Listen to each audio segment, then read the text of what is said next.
kayong lahat sa daigdig ng kababalaghan. Sabay-sabay nating tuklasin ang mundo ng kahiwagaan.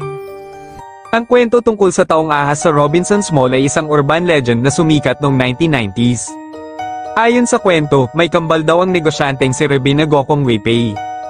Ang isa sa kanila ay isang normal na tao, habang ang isa ay isang taong ahas, isang nilalang na may katawan ng tao at ulo ng ahas.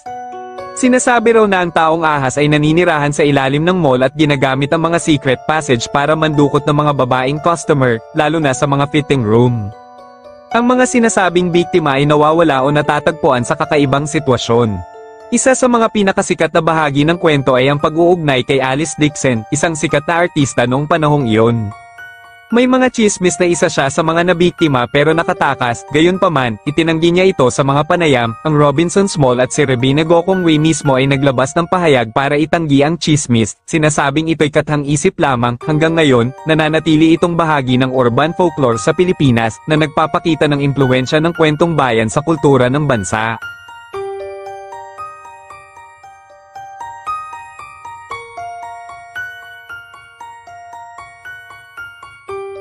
Sa kasalukuyang teknolohiya at kaalaman, hindi pa posible para sa mga tao na permanenteng tumira sa Mars, ngunit posible ito sa hinaharap.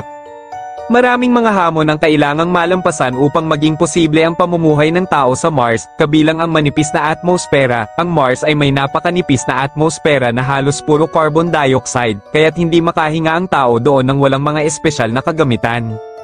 Matinding temperatura, napakalamig ng temperatura sa Mars, na karaniwang nasa -60 degrees Celsius, ngunit maaaring bumaba pa lalo sa gabi o taglamig. Radiation, walang sapat na magnetic field ang Mars upang maprotektahan laban sa solar at cosmic radiation, kaya't kailangang bumuo ng mga protektadong tirahan para sa tao.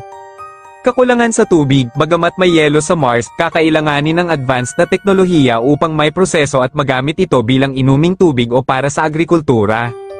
Pagkain at supply, kailangang magtanim ng pagkain sa mga artificial na kapaligiran o magdala mula sa Earth, na magiging mahal at mahirap.